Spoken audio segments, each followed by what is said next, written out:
কালো জাদু আসলে কি?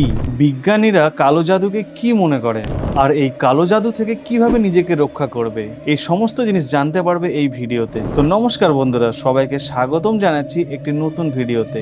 আজকে যে বিষয় নিয়ে আলোচনা করব তার নাম হচ্ছে কালো জাদু। আমরা টিভিতে, বিভিন্ন বইয়ে বা সিনেমাতে এই কালো জাদুর বিষয়ে শুনেছি। সত্যি কি বাস্তবে কালো জাদু করা সম্ভব? চলো এই রহস্যের গভীরে যাওয়া যাক। প্রথমে জানবো কালো জাদু আসলে কি। কালো জাদু হলো এক ধরনের জাদু যার সাহায্যে ক্ষতিকর কাজগুলো করা হয়। এই কালো জাদু বিভিন্ন জায়গায় প্রচলিত রয়েছে এবং অনেকে মনে করে এই কালো জাদুর মাধ্যমে মানুষের উপর প্রভাব ফেলা যায়। সত্যি কি এটা সম্ভব? বিজ্ঞানী কি বলছে? বিজ্ঞানীরা এই কালো জাদুকে একটি কুসংস্কার এবং মানবিক প্রভাব হিসেবে মানেন। তাদের মতে এইটি মানসিক এবং সামাজিক বিশ্বাসের ওপর কাজ করে থাকে। অর্থাৎ কেউ যদি বিশ্বাস করে যে তার ওপর কালো জাদু হয়েছে, তাহলে কিন্তু তার মানসিকভাবে প্রভাব পড়তে পারে। কালো জাদুর ইতিহাস দেখতে গেলে প্রায় প্রাচীন এই কালো জাদু মিশর, গ্রিক এবং রোমান সভ্যতায় উল্লেখ পাওয়া যায়। অনেকেই মনে করতেন এই কালো জাদু একটি অশুভ শক্তি, যার সাহায্যে বিভিন্ন অশুভ কাজগুলো করা হয়।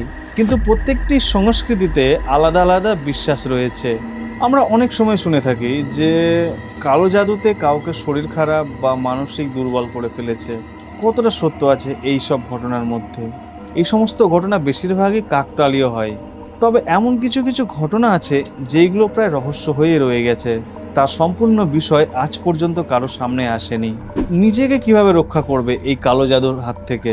দেখো, সবার প্রথমে তোমাকে মনের জোর রাখতে হবে এবং এই সমস্ত কুসংস্কার থেকে তোমাকে দূরে থাকতে হবে।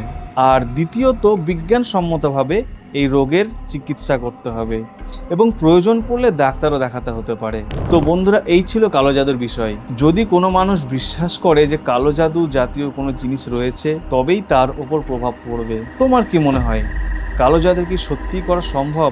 কমেন্টে অবশ্যই জানাও। আর এই ধরনের রহস্যময় এবং ভৌতিক যদি গল্প তোমরা শুনতে চাও, তাহলে চ্যানেলটি অবশ্যই সাবস্ক্রাইব করো। তাহলে আজকের মতো বিদায় নিচ্ছি, দেখা হচ্ছে পরের ভিডিওতে। সবাই ভালো থেকো।